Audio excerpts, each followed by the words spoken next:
Kumusta kayong lahat? Ako si Dr. Javier Santos at ngayon ay susuriin natin ang paksa ng ang lihim sa malusog na bato, pineapple at 7, halamang gamot para sa mahinang bato. Mga minamahal kong kababayan, tuwing umaga, napapansin ba ninyo kung ano ang itsura ng inyong ihi? Minsan malinaw, minsan madilaw, at minsan may bula pa sa ibabaw. Ang mga maliliit na pagbabago na ito ay maaaring senyales ng paghingi ng tulong ng ating mga bato, ang mga organ na parang makinang naglilinis ng ating katawan. Araw-araw, ang ating mga bato ay walang tigil sa pagtatrabaho, naglilinis ng halos 200 litro ng dugo, nagtatanggal ng toxins, nagbabalanse ng tubig at electrolytes, nagre-regulate ng blood pressure, at nagpapanatili ng pangkalahatang kalusugan. Ngunit kapag humina ang bato, nagsisimulang maipon ang lason sa katawan, tumataas ang creatinine sa dugo, nakakaramdam ng pagod, pamamaga, madalas na pag-ihi sa gabi, at unti-unting naaapektuhan din ang ibang organs. Marami sa inyo ang nag-iisip na kailangan ng gamot o mamahaling dialysis para gumaling ang bato. Ngunit sa katunayan, sa loob mismo ng inyong kusina ay mayroong napakagaling na natural na gamot. Ito ay ang pinya, isang karaniwang prutas na madalas ninyong ginagamit sa pang-araw-araw na pagkain. Hindi alam ng marami na kung tama ang paggamit. Makakatulong ang pinya sa paglilinis ng bato, pagpapababa ng creatinine, pagbabawas ng pamamaga, at unti-unting pagpapanumbalik ng function ng bato mula sa ugat. Marami na akong nakilalang pasyente na dahil sa pagbabaliwala sa maliliit na senyales tulad ng bula sa ihi, pamamaga ng paa, o pagkapagod ay lumala ang sakit sa bato. Ngunit nakita ko rin ang marami na sa pamamagitan lamang ng pagbabago sa dieta at tamang paggamit ng pinya ay lubos na bumuti ang kalusugan, masarap ang tulog, nabawasan ang pag-ihi sa gabi, at bumalik sa normal ang kidney test results.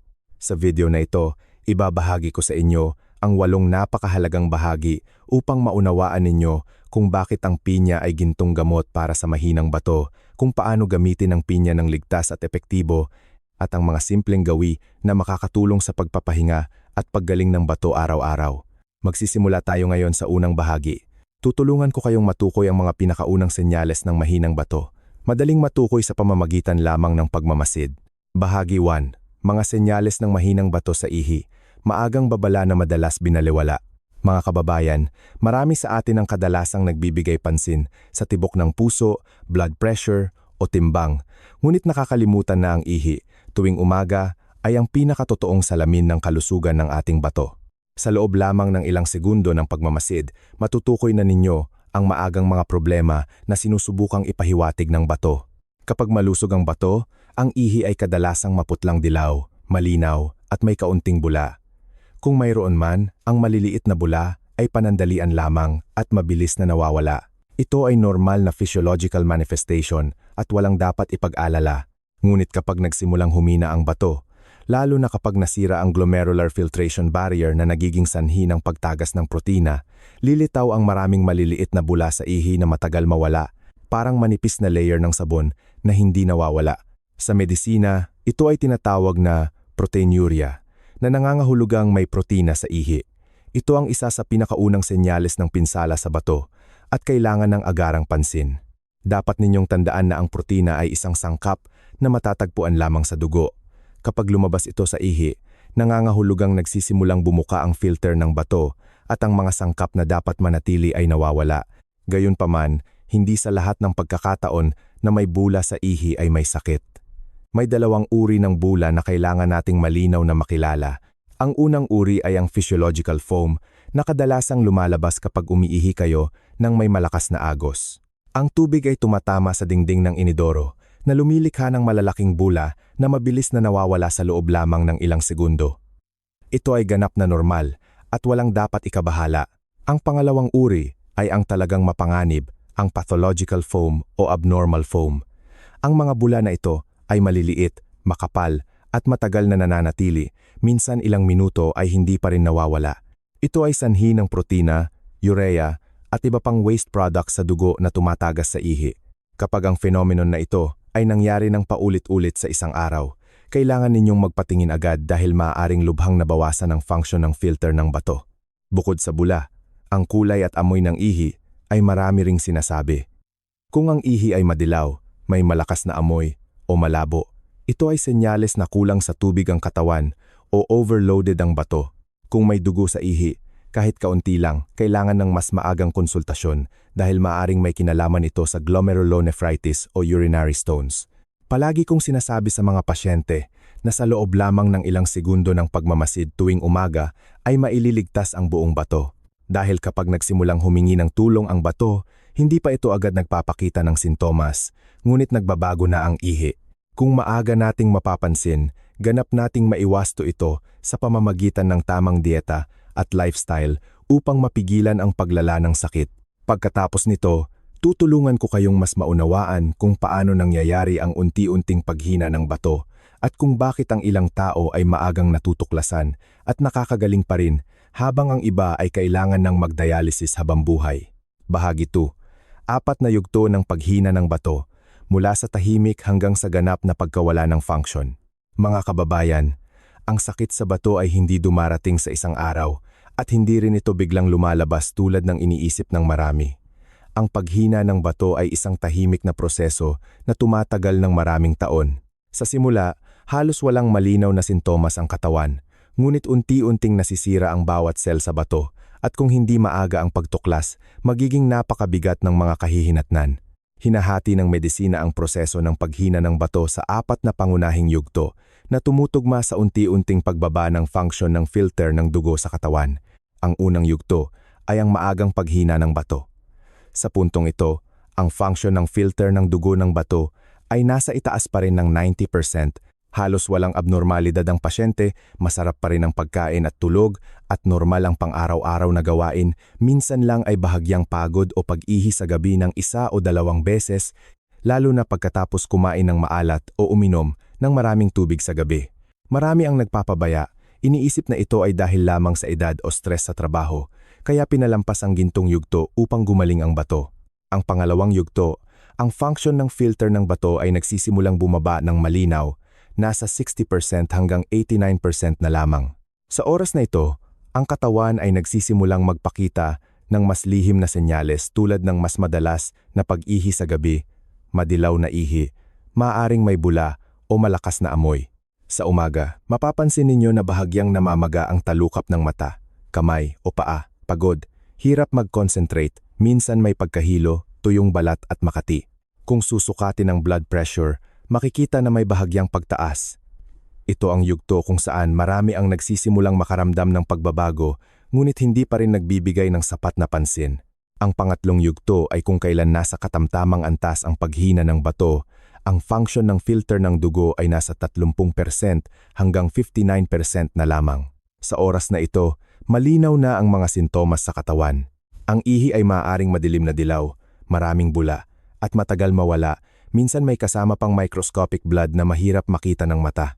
Madalas kayong umiihi ngunit kaunti lang ang bawat pag-ihi. Malinaw ang pamamaga ng kamay at paa, lalo na sa bukong-bukong at talukap ng mata. Matagal ang pagkapagod, hindi malalim ang tulog o pagkahilo dahil sa anemia dahil hindi na sapat ang produksyon ng red blood cells ng bato. Mataas ang blood pressure at nagsisimulang mahirap kontrolin. Ito ang red alert stage. Kung hindi agad gagamutin o iwawasto, mabilis na lalala ang bato. Ang pang-4 na yugto ay ang malubhang paghina ng bato. Ang function ng filter ay nasa 15% hanggang 29% na lamang. Sa oras na ito, lubhang naaapektuhan ang katawan. Makikita ninyo ang pamamaga ng buong katawan, lumalaki ang tiyan, madilaw ang balat, tuyo, at makati. Ang hininga ay may amoy ammonia dahil sa naipong urea toxin sa dugo. Mahina ang gana, pagsusuka, mabilis na pagbaba ng timbang, matagal na mataas ang blood pressure, mabilis ang tibok ng puso, masakit ang buto, at kasukasuan, pabalik-balik ang tulog, at bumababa ang moral. Sa yugtong ito, halos nawawala na ang kakayahan ng bato na gumaling, at ang pasyente ay kailangan ng maghanda para sa dialysis o kidney transplant upang manatiling buhay. Nakita ninyo, ang sakit sa bato ay parang kandilang dahan-dahang nasusunog. Sa simula, maliwanag pa ang liwanag, ngunit kapag naubos na, wala nang paraan upang sindihan muli.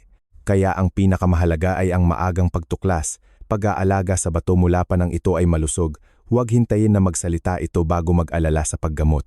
Sa mga natural na pamamaraan upang gumaling ang bato, mayroong isang pamilyar na prutas na maraming tao ang nagbabalewala, iyon ay ang pinya. Hindi lamang ito masarap na pagkain, kundi itinuturing din itong natural na gamot na may kakayahang mag-detoxify, magpababa ng pamamaga, at epektibong magpababa ng creatinine. Pagkatapos nito, ibabahagi ko sa inyo kung bakit tinatawag na gintong gamot ang pinya para sa mahinang bato. Bahagi 3. Bakit gininto ang gamot ang pinya para sa mahinang bato? Mga kababayan, kapag binanggit ang pinya, marami ang agad na naiisip ang matamis at nakakapreskong lasa nito sa mga karaniwang pagkain. Ngunit hindi alam ng marami na, sa tradisyonal na gamot at modernong medisina, ang pinya ay itinuturing na natural na gamot na nakakatulong sa paglilinis ng katawan at lalo na sa pagsuporta sa paggaling ng function ng bato. Sa tradisyonal na gamot, ang pinya ay tinatawag na huwangla, na may matamis-asim na lasa, neutral na katangian, at pangunahing epekto ng paglilinis ng init, pagpapalabas ng ihi, pagbabawas ng pamamaga, at paglilinis ng lason. Madalas itong ginagamit noon upang palamigin ang atay, bawasan ang pamamaga, suportahan ang panunaw, at tulungan ang bato na gumana ng mas maayos. Para sa mga taong may mahinang bato, ang tamang pagkain ng pinya ay nakakatulong sa pagdaragdag ng paglabas ng lason sa ihi, pagbabawas ng pamamaga at bigat sa kamay at paa, at sabay na pagpapabuti ng sirkulasyon ng dugo sa katawan. Ayon sa modernong medisina, ang pinya ay itinuturing na kayamanan ng nutrisyon. Naglalaman ito ng enzyme na bromelain. Ito ay isang espesyal na digestive enzyme na may kakayahang maging anti-inflammatory, magpababa ng pamamaga, at tunawin ang labis na protein plaques sa dugo. Kapag mahina ang bato, nababawasan ang kakayahan nitong i-filter ang mga sangkap na ito. Tumutulong ang bromelain na mapagaan ang pasanin ng bato at sabay na binabawasan ang glomerulonephritis, ang dahilan ng pagtaas ng creatinine sa dugo. Bukod dito, may mataas din na nilalaman ang pinya ng vitamin C, manganese, at malalakas na antioxidants. Ang mga sangkap na ito ay nakakatulong sa pagprotekta sa kidney cells mula sa pag-atake ng free radicals, pumipigil sa maagang pagkabulok, at sabay na nagpapanatili ng malinaw na daloy ng dugo sa mga blood vessels na nagpapakain sa bato. Kapag maayos ang sirkulasyon ng dugo, mas epektibo rin ang filtration at detoxification process ng bato. Isang pag-aaral na inilathala sa Journal of Food Chemistry noong 2021 ang nagpakita na ang bromelain extract sa pinya ay maaaring makatulong sa pagbabawas ng inflammatory response sa kidney tissue na sumusuporta sa paggaling ng nasirang kidney cells. Sa tradisyon, marami ang gumagamit ng hinog na pinya o diluted pineapple juice 2 hanggang 3 beses sa isang linggo at napansin ang kapansin-pansing pagbaba ng pamamaga ng paa, pag-ihi sa gabi, at pagkapagod sa loob lamang ng 1 buwan. Ang kakaiba ay hindi lamang nakakatulong ang pinya sa pagtatapon ng lason, kundi nakakatulong din sa pagbabawas ng labis na sodium sa katawan, isang pangunahing salik na nagiging sanhi ng mataas na blood pressure at pinsala sa glomeruli. Dahil sa kakayahan na ito, naging kasama ng mga naghahanap ng paraan upang protektahan ang bato nang hindi umaasa sa gamot ang pinya. Madalas kong sinasabi na ang pinya ay ang prutas ng kalikasan para sa mga may mahinang bato, mura, madaling mahanap, at naglalaman ng mga bihirang aktibong sangkap na nakakatulong sa paggaling ng sarili ng katawan. Gayunpaman, ang pinya ay talagang epektibo lamang kung alam ninyo kung paano ito gagamitin ng tama at sa tamang oras. Ang maling paggamit ay hindi lamang hindi maganda, kundi maaari ring maging sanhi ng pinsala sa tiyan at maging sanhi ng electrolyte imbalance sa katawan. Pagkatapos nito, tuturuan ko kayo ng mga simpleng at epektibong paraan upang gamitin ang pinya para sa detoxification, pagpapababa ng creatinine at paggaling ng bato mula sa ugat. Bahagi 4. Tamang paggamit ng pinya para sa detoxification ng bato at pagpapababa ng creatinine. Mga kababayan, ang pinya ay isang mahalagang prutas ng kalikasan, ngunit kung mali ang paggamit, ang benepisyo ay magiging pinsala. Marami ang nakarinig na maganda ang pinya para sa bato, kaya bumibili at kumakain ng marami o umiinom ng pinya juice araw-araw sa halip na tubig. Sa katunayan, hindi lamang ito hindi nakakatulong sa pagpapalakas ng bato, kundi minsan ay nagiging sanhi pa ng imbalance sa katawan, pinsala sa tiyan, at mas mahirap na trabaho para sa bato. Narito ang ilang karaniwang pagkakamali na kailangan ninyong iwasan upang ang pinya ay talagang maging gamot at hindi pasanin sa katawan. Ang unang paraan, maaari ninyong gamitin ang bahagyang pinainit na hinog na pinya juice sa umaga, 1 hanggang 2 beses sa isang linggo. Ang diluted na hinog na pinya juice na may kaunting mainit na tubig ay makakatulong sa banayad na paglabas ng ihi, pagdaragdag ng paglabas ng labis na asin at tubig, at pagbabawas ng presyon sa glomeruli. Marami ang pagkatapos ng ilang linggo ng paggamit ay nakaramdam ng gaan sa katawan, nabawasan ang pamamaga ng paa, at lubos na nabawasan ang pag-ihi sa gabi. Ang pangalawang paraan, maaari kayong magluto ng pinya soup na may hito o dalag. Ito ay isang tradisyonal na pagkain na napakagaling para sa mga may mahinang bato.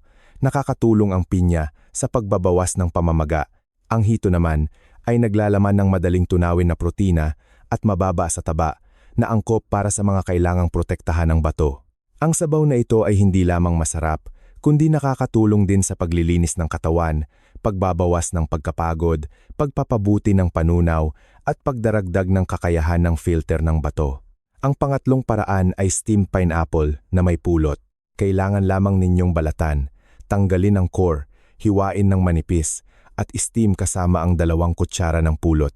Nakakatulong ito sa pagpapahinahon ng digestive system, pagsuporta sa pagbabawas ng pamamaga, paglilinis ng urinary tract at paggaling ng kidney cells.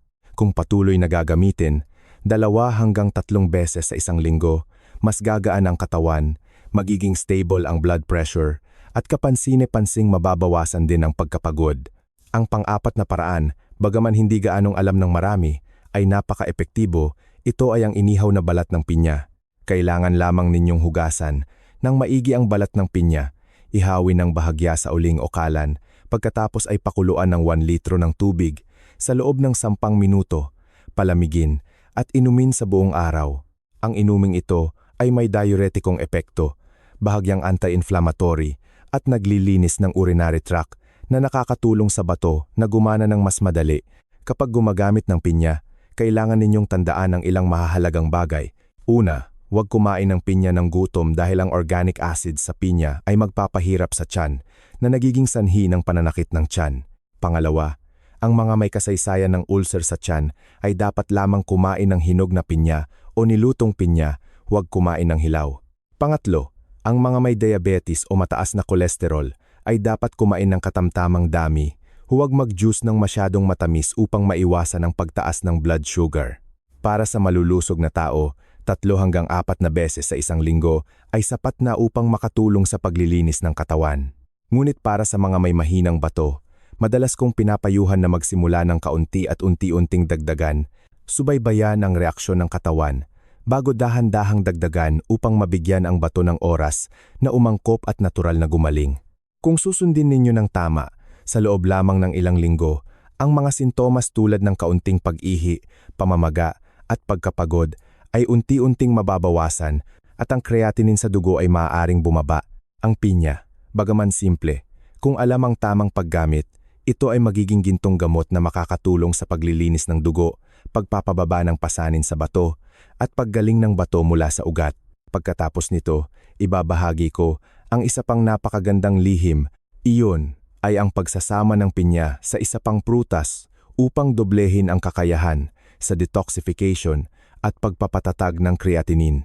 Ito ay ang mansanas, ang prutas na madalas tawagin na doktor ng bato.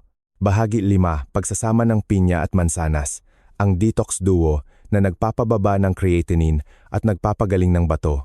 Mga kababayan, kung ang pinya ay itinuturing na gamot na nakakatulong sa detoxification at pagbabawas ng pamamaga para sa bato, ang mansanas naman ay ang kasamang nakakatulong sa pagpapababa ng kolesterol, pagpapababa ng blood fat, at pagpapagaan ng pasanin sa paglilinis ng dugo para sa katawan. Kapag tama ang pagsasama ng 2 prutas na ito, nagiging perpektong duo sila, na sabay na naglilinis ng katawan, nagpapababa ng creatinine, at nagpoprotekta sa bato mula sa loob. Matagal nang tinatawag na doktor ng bato ang mansanas. Naglalaman ito ng isang espesyal na fiber na tinatawag na pectin. May kakayahan ng pectin na magbigkis sa masamang kolesterol at toxin sa bituka, na nakakatulong sa paglabas ng mga ito sa dumi, sa halip na hayaang labis na magtrabaho ang bato. Dahil dito, nababawasan ang dami ng toxin sa dugo at mas gagaan ang pasanin ng bato sa paglilinis ng dugo. Para sa mga may mahinang bato, napakahalaga nito dahil sa tuwing labis na nagtatrabaho ang bato, tumataas ang creatinine na nagiging sanhi ng mas mabilis na paghina ng bato. Hindi lamang pectin, naglalaman din ang mansanas ng maraming antioxidants na nakakatulong sa pagprotekta sa kidney cells mula sa pinsala ng free radicals. Ipinapakita ng maraming pag-aaral na ang mga taong regular na kumakain ng mansanas ay may mas mababang panganib ng sakit sa bato kaysa sa mga hindi kumakain. Mahalaga, nakakatulong din ang mansanas sa pagkontrol ng blood sugar at blood pressure, dalawang salik na direktang may kinalaman sa kalusugan ng bato. Kapag pinagsama ang mansanas at pinya, ang dalawang prutas na ito ay nagtutulungan ng napaka-natural. Ang bromelain sa pinya ay nakakatulong sa mas epektibong panunaw at pagsipsip ng pectin sa mansanas. Dahil dito, napapalakas ang proseso ng paglabas ng toxins, kolesterol at urea. Kasabay nito, pareho silang naglalaman ng maraming tubig, bitamina at mineral na nakakatulong sa pagpapanatili ng electrolyte balance ng katawan at sumusuporta sa blood filtration process ng bato.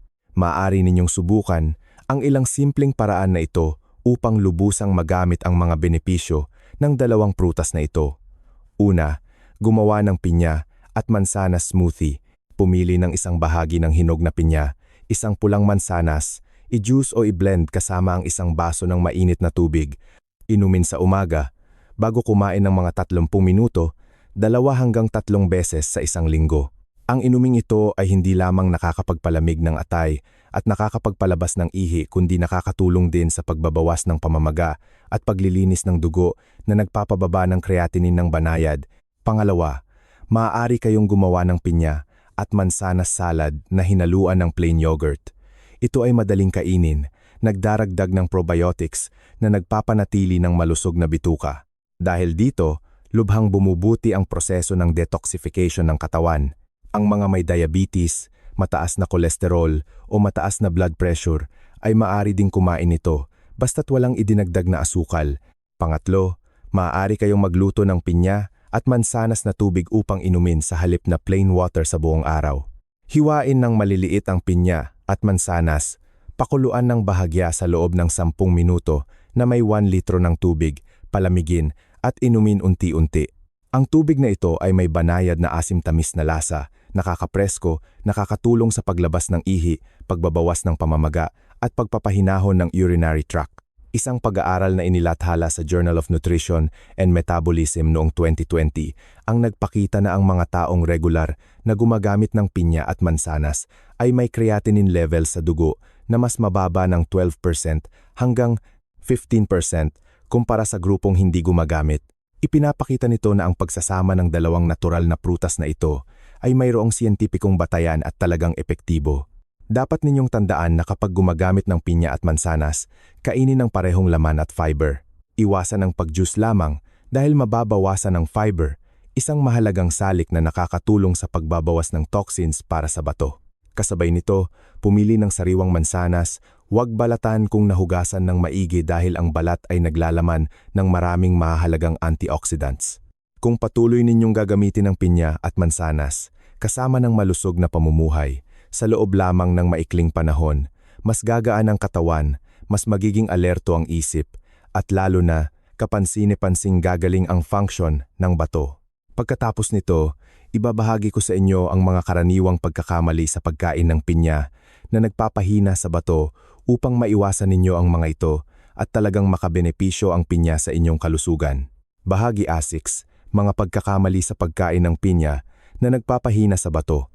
Mga kababayan, marami ang nakarinig na maganda ang pinya para sa bato, kaya bumibili at kumakain ng napakarami o umiinom ng pinya juice araw-araw sa halip na tubig.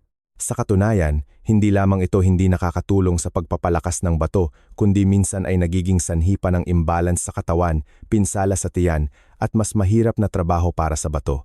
Narito ang mga karaniwang pagkakamali na kailangan ninyong iwasan upang ang pinya ay talagang maging gamot at hindi pasanin sa katawan. Ang unang pagkakamali ay ang pagkain ng hilaw na pinya o hindi pa hinog na pinya. Ang hilaw na pinya ay naglalaman ng maraming organic acids at bromelain enzyme sa mataas na konsentrasyon na maaaring maging sanhi ng pagkasunog sa bibig, pananakit ng tiyan, pagsusuka at pananakit ng tiyan. Para sa mga may mahinang bato o sensitibong tiyan, ang dami ng acid na ito ay nagiging sanhi ng dehydration, electrolyte imbalance at mas mahirap na trabaho para sa bato upang mapanatili ang homeostasis. Kaya, dapat lamang kayong kumain ng hinog na pinya na may natural na amoy, bahagyang matamis na lasa at hindi masyadong maasim. Ang pangalawang pagkakamali ay ang pag-inom ng puro pinya juice araw-araw. Marami ang nag-iisip na mas maraming pinya juice ang inumin, mas makakatulong sa detoxification, ngunit sa katunayan ay sinasadya ninyong labis na trabahuin ang bato. Ang puro pinya juice ay may mataas na nilalaman ng asukal. Ang labis na pag-inom ay madaling magpataas ng blood sugar na nagpapapakapal ng dugo. Kailangan ng bato na mas mag-filter upang maalis ang labis na asukal. Bukod pa rito, ang labis na pagsipsip ng bromelain sa pinya ay maaari ding maging sanhi ng iritasyon sa tiyan at bituka. Ang pangatlong pagkakamali ay ang pagkain ng pinya agad pagkatapos kumain ng maraming karne, isda o protina. Sa oras na iyon, ang tiyan ay nagpoproseso ng protina. Ang pagdaragdag ng pinya na naglalaman ng maraming bromelain enzyme ay magpapabilis sa proseso ng panunaw kaysa sa normal na madaling maging sanhi ng pananakit ng tiyan, bloating, at kung magpapatuloy, maapektuhan ang digestive system at ang nutrient absorption function ng katawan. Ang pinakamainam na oras upang kumain ng pinya ay mga 1 hanggang 2 oras pagkatapos kumain o kumain ng hinog na pinya sa umaga sa pagitan ng 2 pangunahing pagkain. Ang pang-apat na pagkakamali ay ang pagkain ng pinaasim na pinya, pinatuyong pinya o canned pineapple. Ang mga produktong ito ay kadalasang naglalaman ng maraming asin, asukal, at preservatives na nagpapataas ng blood pressure at nagpapahirap sa bato sa pagtatapon. Para sa mga may mahinang bato, ang pagdaragdag ng nakatagong asin at pinrosesong asukal ay dapat iwasan ng husto dahil maaari nilang pataasin ang creatinine sa dugo at maging sanhi ng pamamaga. Ang huling pagkakamali ay ang pag-iisip na ang pinya ay maaaring pumalit sa gamot para sa sakit sa bato. Ang pinya ay isa lamang suportang pagkain na nakakatulong sa detoxification at banayad na pagbabawas ng pamamaga at hindi maaaring pumalit sa medikal na paggamot. Ang pag-abuso o pagtigil ng gamot upang palitan ng pinya ay maaaring magpalala ng sakit. Dapat ninyong ituring ang pinya bilang isang kasama ng tamang dieta, sapat na pahinga at regular na konsultasyon sa doktor. Nakita ninyo, napakagaling ng pinya ngunit kung mali ang paggamit, mawawala ang benepisyo. Kaya, ang mahalaga ay maunawaan ang inyong katawan. Kumain ng sapat at pakinggan ang reaksyon pagkatapos ng bawat paggamit. Pagkatapos nito, ibabahagi ko sa inyo ang 5 gintong gawi na makakatulong sa natural na paggaling ng bato, kasama ng tamang pagkain ng pinya upang makabuo ng isang matibay na kalasag na magpoprotekta sa inyong kalusugan. Bahagi 7. 5 gintong gawi na nakakatulong sa natural na paggaling ng bato. Mga kababayan, bukod sa tamang pagkain at paggamit ng pinya, ang bato ay mananatiling malusog ng matagal kung mapanatili ninyo ang magagandang gawi araw-araw. Ang bato ay isang organ na tahimik na nagtatrabaho sa loob ng 24 oras, naglilinis ng dugo, nagtatanggal ng toxins, at nagpapanatili ng balanse ng katawan. Kaya, kahit maliit na pagbabago lamang sa pang-araw-araw na pamumuhay ay makakatulong sa bato na makapagpahinga, makabawi, at gumana ng mas epektibo. Ang unang gawi ay ang tamang pag-inom ng tubig. Ang tubig ang pinakamatalik na kaibigan ng bato. Araw-araw, ang ating mga bato ay kailangang mag-filter ng humigit kumulang 180 litro ng dugo upang alisin ang waste products. Kung kulang sa tubig ang katawan, kakapal ang dugo na magpapahirap sa bato. Gayunpaman, ang labis na pag-inom ng tubig ng sabay-sabay ay hindi rin maganda. Dapat ninyong hatiin ang dami ng tubig na iinumin sa buong araw, average na 1.5 hanggang 2 litro depende sa inyong katawan. Sa umaga pagkatapos gumising, uminom ng 1 baso ng mainit na tubig upang gisingin ang bato at digestive system. Kung madilaw ang ihi, ito ay senyales na kulang sa tubig ang katawan at kailangan ng karagdagang inumin. Ang pangalawang gawi ay ang pagbabawas ng asin sa pagkain. Ang asin ay naglalaman ng sodium na kapag pumasok sa katawan ay madaling maging sanhi ng water retention, pagtaas ng blood pressure at pinsala sa glomeruli. Inirerekomenda ng World Health Organization na ang bawat matanda ay dapat gumamit ng mas mababa sa 5 gramo ng asin araw-araw na katumbas ng isang maliit na kutsarita. Ngunit sa Pilipinas, ang gawin ng pagkain ng maalat na may toyo, adobo o sosaw na sarsa ay nagpapataas ng dami ng asin na kinakain, kadalasang doble pa sa dami na iyon.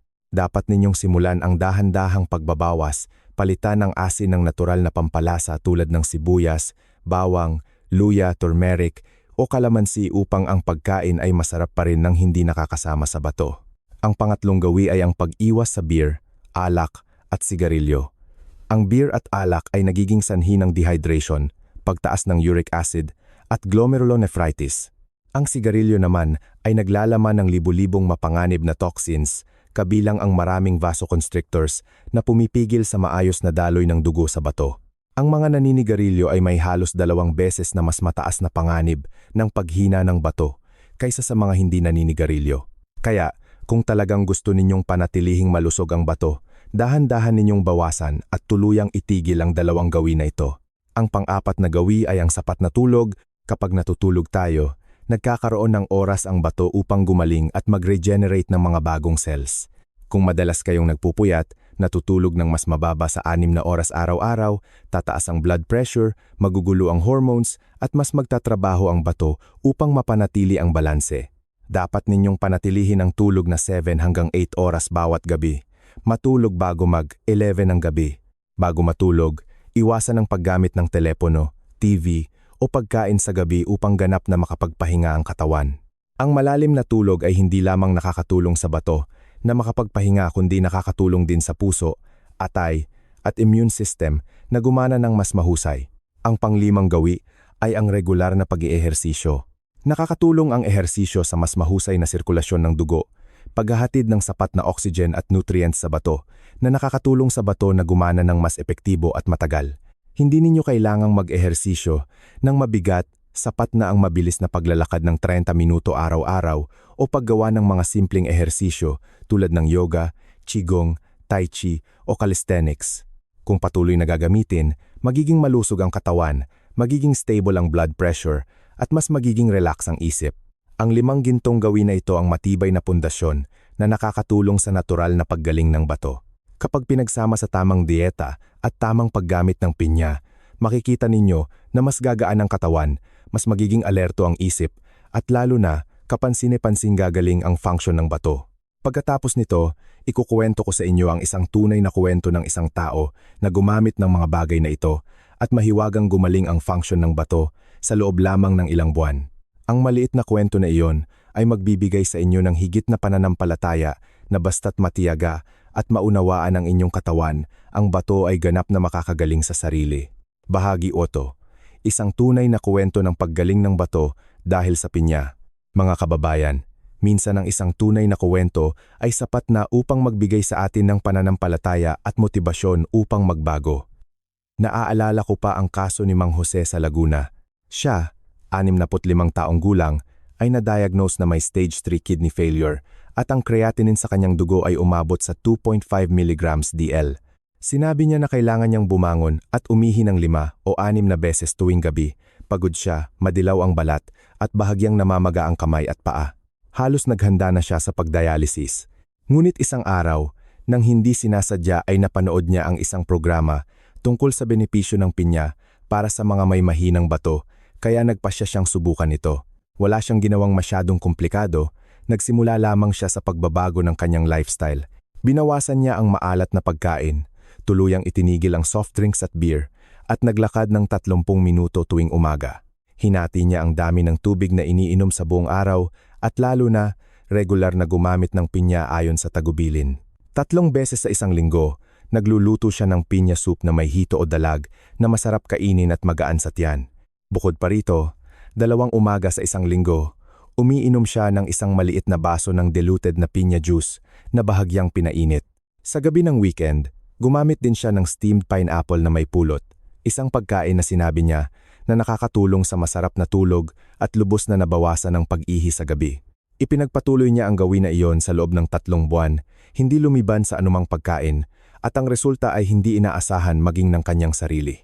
Nang magpatingin ulit, ang creatinine niya ay bumaba sa 1.4.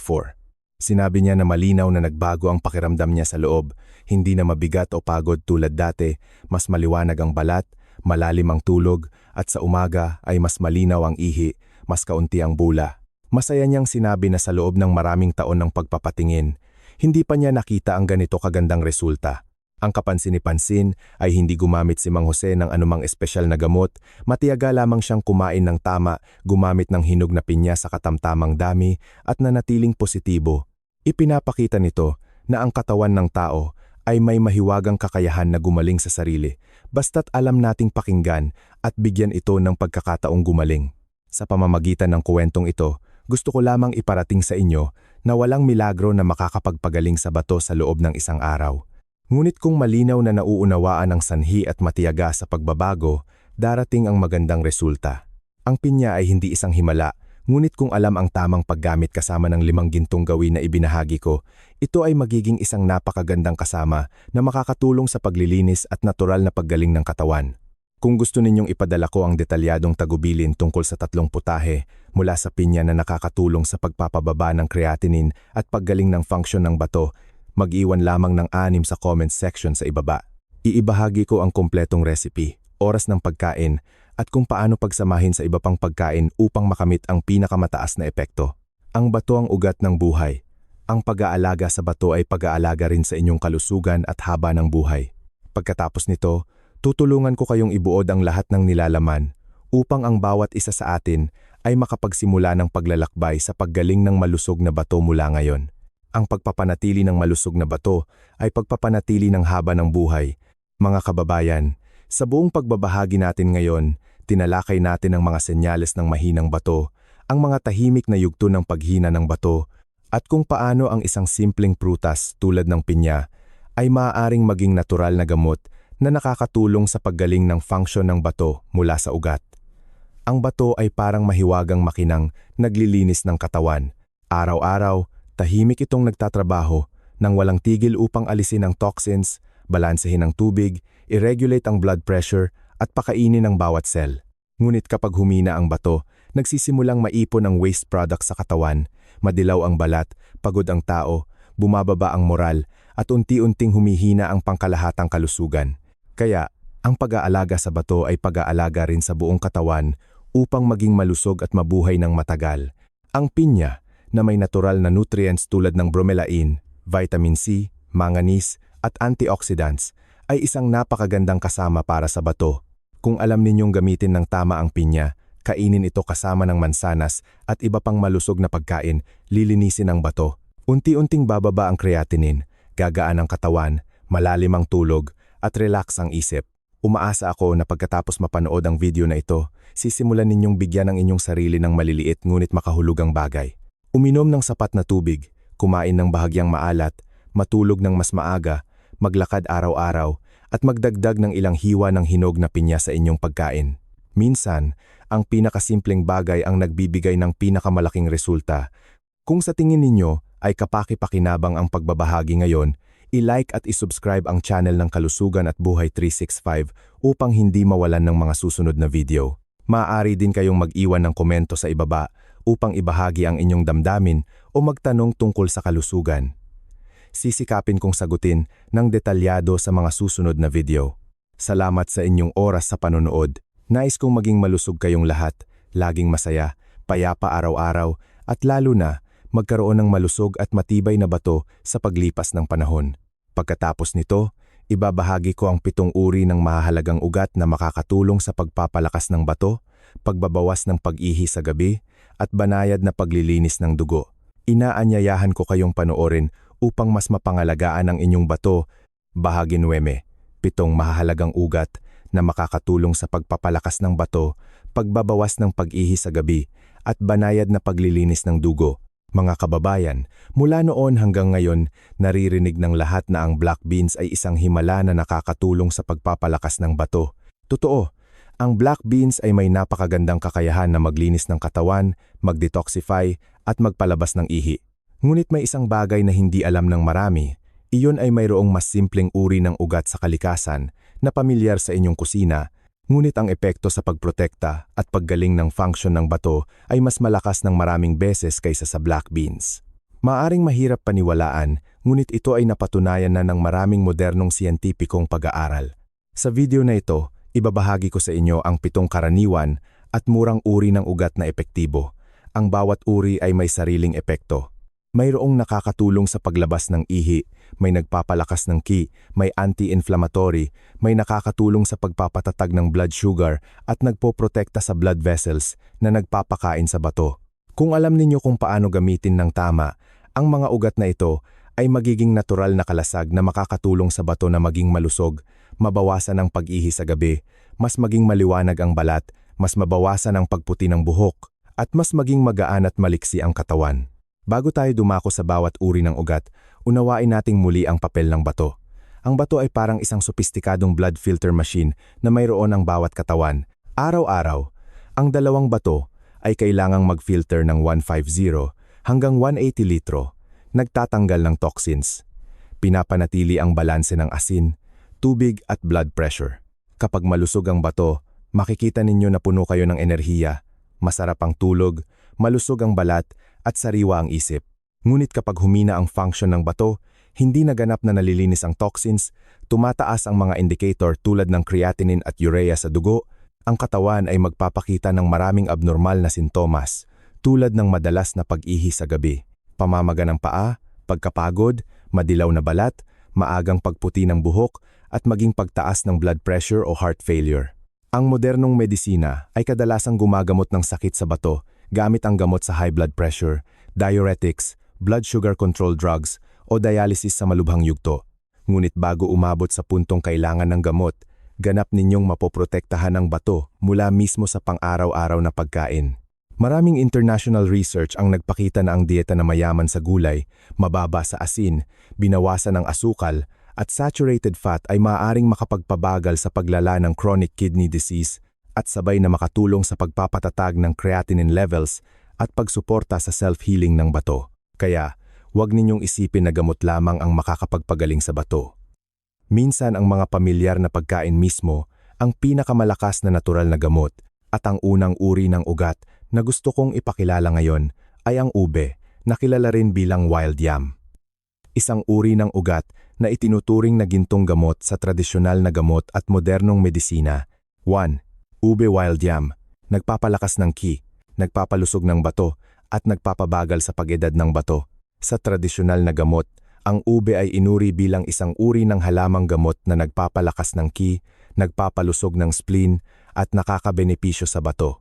Madalas na sinasabi noon na ang ube ay nagpapalusog ng bato na parang malinaw na tubig na dumadaloy sa bato, matibay at puro.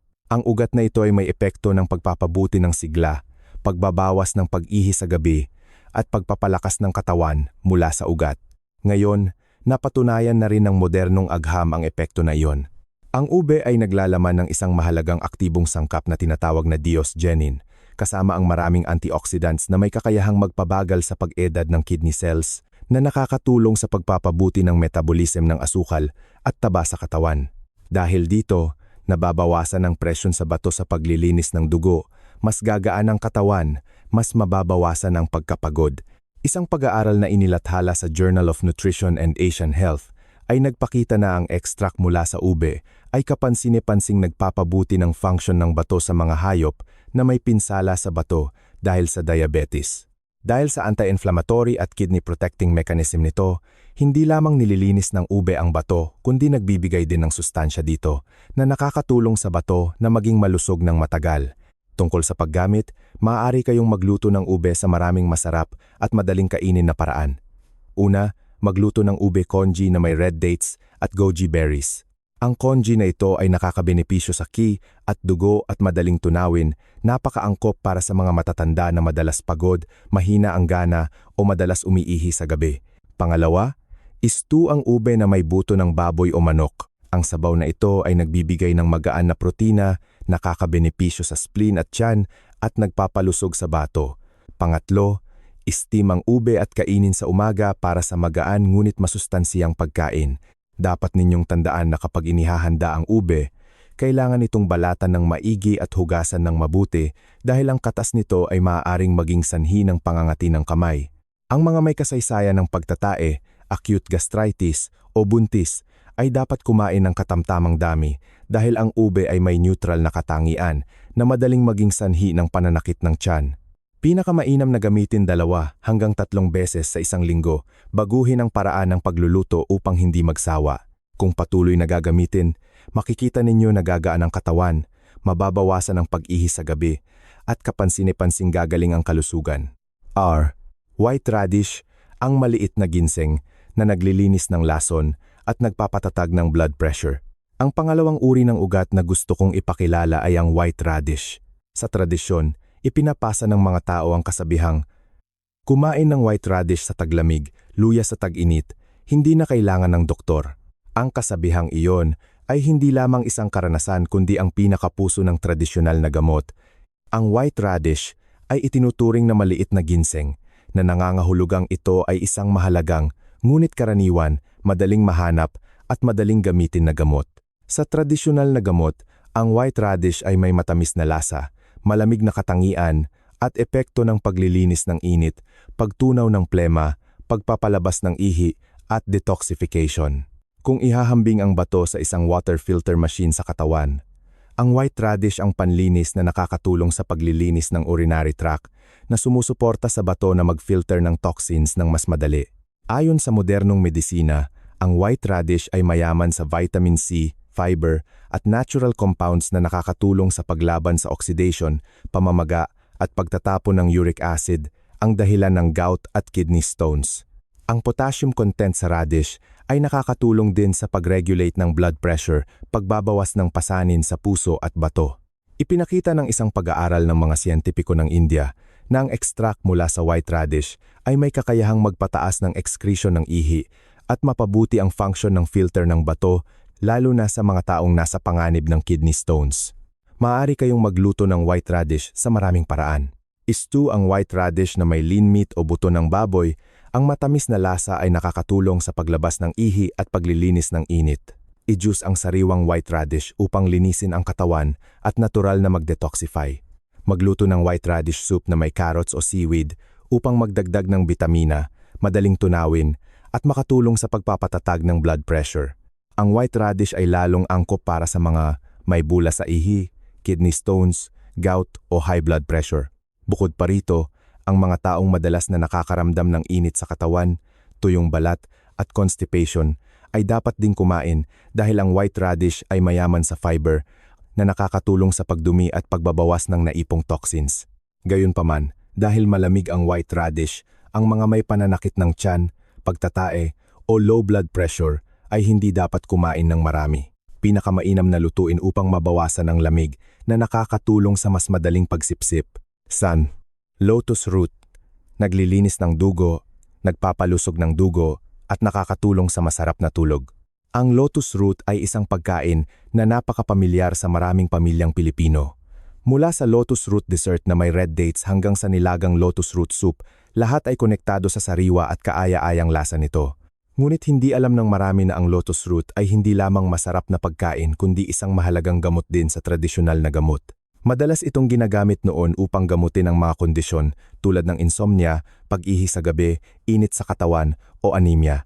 Ayon sa tradisyonal na gamot, ang lotus root ay may matamis na lasa, malamig na katangian at epekto ng paglilinis ng init, pagpapalabas ng ihi, pagpapahinahon ng isip at pagpapalusog ng dugo.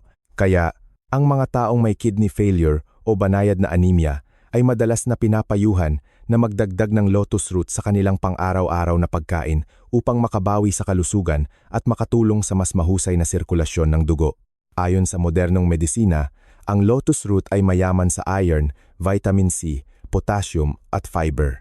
Ang iron at vitamin C ay nakakatulong sa pagpukaw ng katawan upang makagawa ng red blood cells na nagpapabuti ng anemia, isa sa mga karaniwang komplikasyon sa mga pasyenteng may chronic kidney failure. Samantala, ang fiber ay gumaganap bilang isang brush na naglilinis ng bituka na nakakatulong sa pagbabawas ng pagsipsip ng toxins at labis na taba kaya nababawasan ang pasanin ng bato sa paglilinis ng dugo. Isang pag-aaral na inilathala sa Journal of Asian Nutrition ang nagpakita na ang extract mula sa lotus root ay may anti-inflammatory at hepatorenal protective effect laban sa oxidative damage. Ito ang nagpapaliwanag kung bakit maraming matatanda sa Pilipinas, kahit hindi gumagamit ng supplements, ay malusog pa rin, bihira magkasakit, at nabubuhay ng matagal dahil regular silang kumakain ng lotus root sa kanilang pagkain. Tungkol sa paggamit, maaari kayong pumili ng isa sa mga sumusunod na putahe. Stew ang lotus root na may red dates at goji berries. Ito ay isang sabaw na nakakabenepisyo sa ki at dugo, nakakatulong sa pagpapahinahon ng isip, madaling tulog, at pagbabawas ng pag-ihi sa gabi. Magluto ng lotus root soup na may buto ng baboy o manok. Ito ay masarap at nakakatulong sa pagbawi ng enerhiya pagkatapos ng isang araw na trabaho. Hiwain ng manipis ang sariwang lotus root at i-brew bilang tsaa. Inumin sa tanghali o hapon upang linisin ang init, pawiin ang uhaw, at palamigin ang katawan.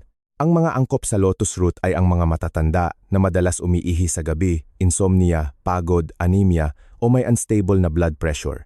Gayunpaman, ang lotus root ay may malamig na katangian, kaya ang mga madalas na nakakaramdam ng pananakit ng tiyan o pagtatae ay dapat lutuin ng maigi upang mabawasan ang lamig, huwag kumain ng hilaw.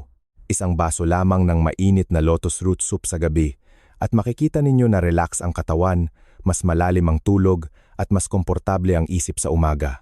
Iyan ang tunay na halaga ng isang pagkain na masarap at nakakapagpalusog. C. Sweet potato. Ang ginseng ng mahirap, nagpapagaling ng bato, at nagpapataas ng immunity.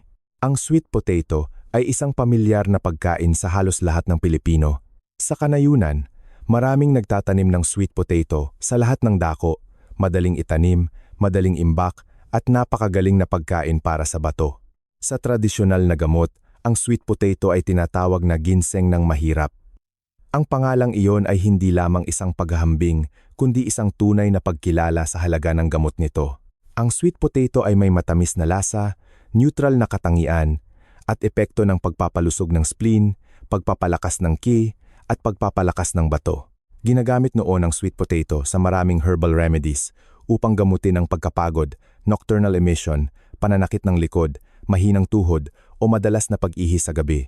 Nakakatulong ito sa pagbawi ng sigla at pagprotekta sa function ng bato.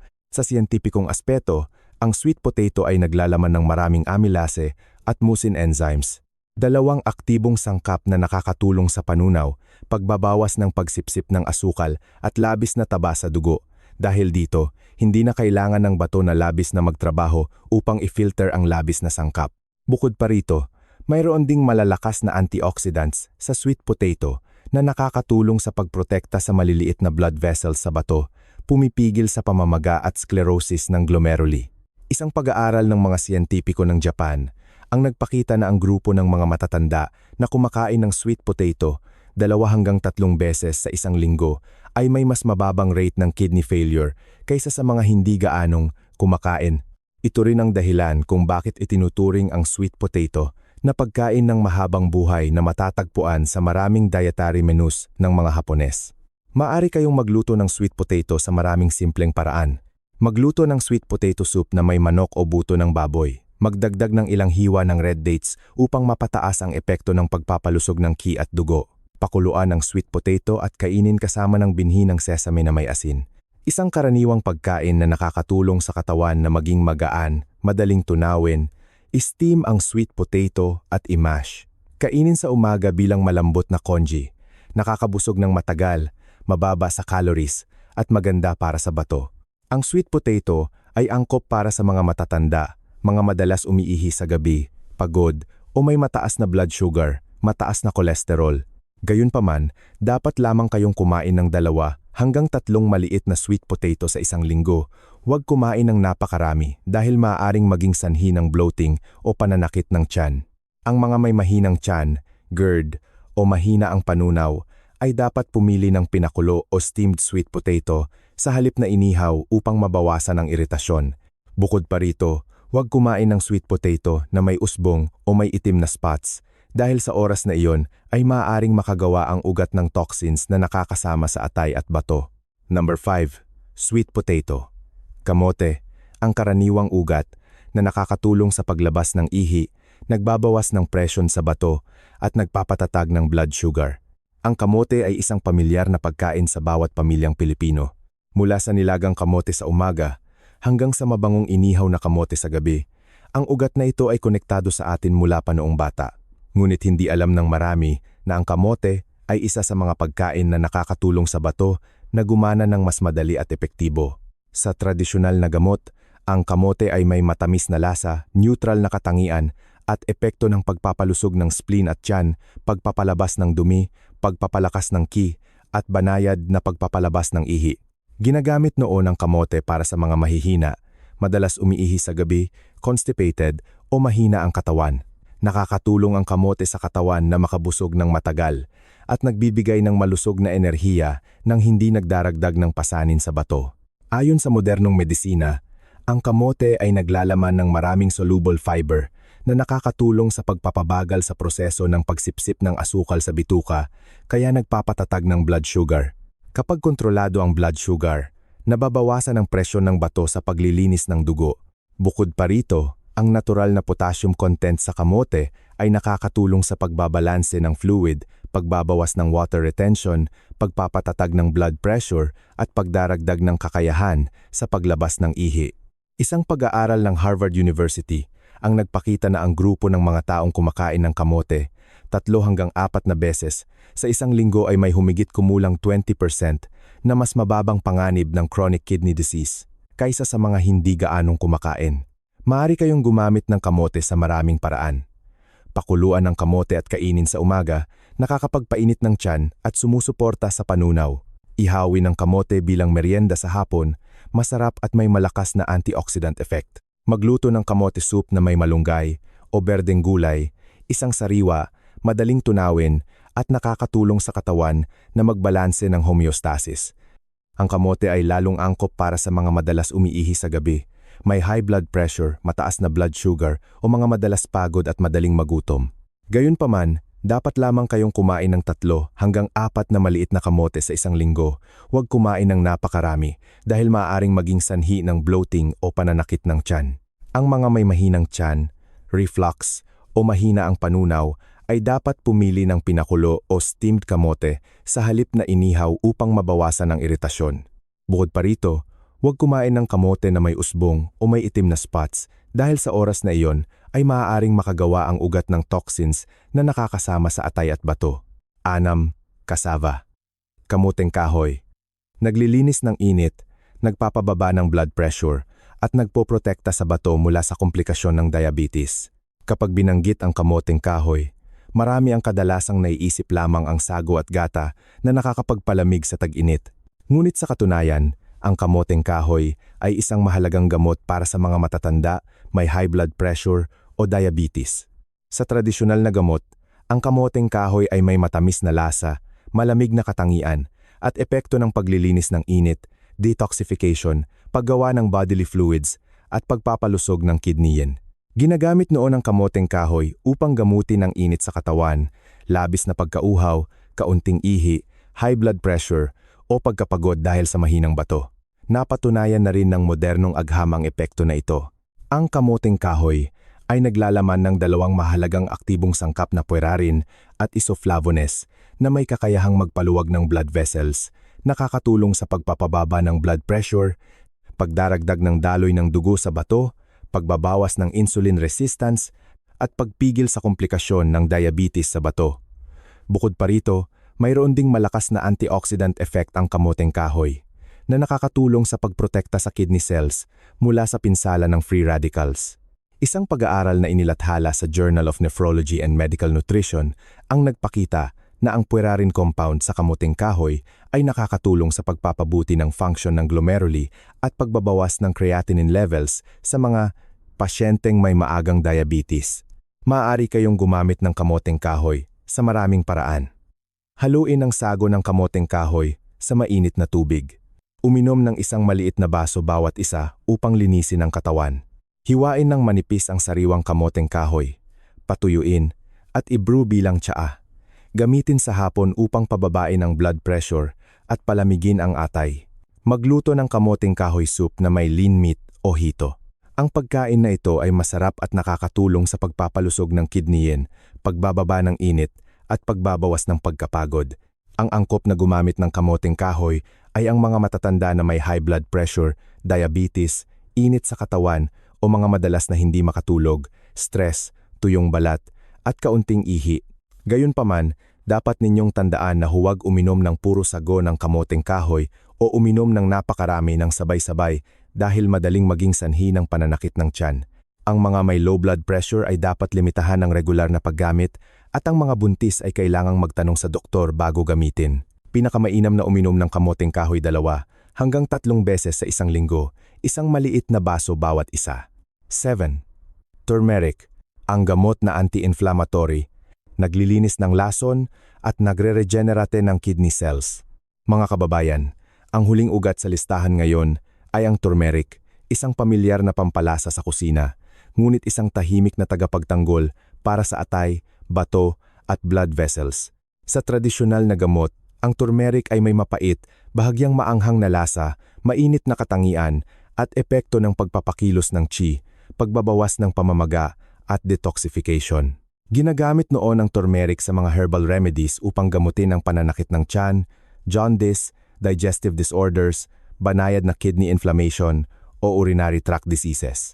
Napatunayan na ng modernong agham na ang curcumin, ang pangunahing aktibong sangkap sa turmeric, ay isa sa mga pinakamalakas na anti-inflammatory substances na matatagpuan sa kalikasan.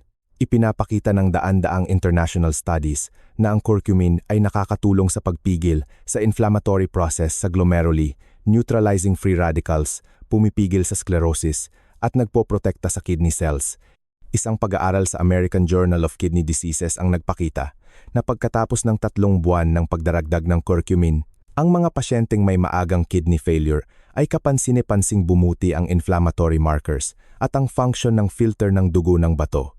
Maaari kayong magdagdag ng turmeric sa inyong pang-araw-araw na pagkain sa maraming paraan. Uminom ng mainit na turmeric milk. Haluin ang 200 ml ng mainit na gatas na may isang maliit na kutsara ng turmeric powder at kaunting pulot. Inumin bago matulog upang makatulong sa katawan na mag-detoxify at malalim na matulog. Magluto ng turmeric soup na may isda o lean meat, masarap at madaling masipsip ang curcumin. Gumamit ng turmeric sa adobo o stir-fry. Nagpapataas ng lasa at nakakabenepisyo sa kalusugan. Kung pagsasamahin ang turmeric at black pepper, mas mahusay na masisipsip ng katawan ang curcumin ng 12-dosenang beses. Gayunpaman, dapat lamang kayong gumamit ng 2 hanggang 3 beses sa isang linggo. Ang mga may gallstones, biliary obstruction o clotting disorders ay dapat magtanong sa doktor bago gamitin. Ang turmeric ay hindi lamang nakakatulong sa pagprotekta sa bato, kundi laban din sa pag-edad, nagpapataas ng immunity, at nagpapaganda ng balat. Iyan ang dahilan kung bakit itinuturing ng mga Indian o Hapones ang turmeric bilang regalo ng kalikasan para sa haba ng buhay at kalusugan. Malusog na, buhay mula sa mga simpleng bagay. Mga kababayan, ang 7 uri ng ugat na ibinahagi ko mula sa ube, white radish, lotus root, sweet potato, cassava, hanggang sa turmeric ay mga pagkain na madaling mahanap sa kusina ng mga Pilipino. Ang bawat uri ng ugat ay may sariling benepisyo, ngunit kapag pinagsama ng maayos sa pang-araw-araw na dieta, lumilikha sila ng isang natural na kalasag na nakakatulong sa pagprotekta at paggaling ng bato. Gayunpaman, dapat din ninyong tandaan na hindi sapat ang pagkain lamang ng mga ugat na ito. Ang pinakamahalaga ay ang pagsasama nito sa isang malusog na pamumuhay, pag-inom ng sapat na mainit na tubig, maagang pagtulog, pagbabawas ng asin, paglilimita sa beer at alak, pagtigil sa paninigarilyo, at pagsunod sa tagubilin ng doktor kung may sakit. Kapag malusog ang bato, malusog din ang katawan. Isang mangkok ng ube congee sa umaga, isang baso ng sago ng kamoteng kahoy sa tanghali, isang baso ng mainit na turmeric milk bago matulog. Ang maliliit na bagay na iyon, kung gagawin ng regular, ay magiging gintong gawin na makakatulong sa inyo na mamuhay ng malusog, masaya, at puno ng enerhiya. Kung sa tingin ninyo ay kapaki-pakinabang ang pagbabahagi ngayon, i-like at isubscribe ang channel ng Kalusugan at Buhay 365 upang patuloy na makasama ako sa mga paglalakbay sa natural na pag-aalaga ng kalusugan. Nais kong maging malusog kayong lahat.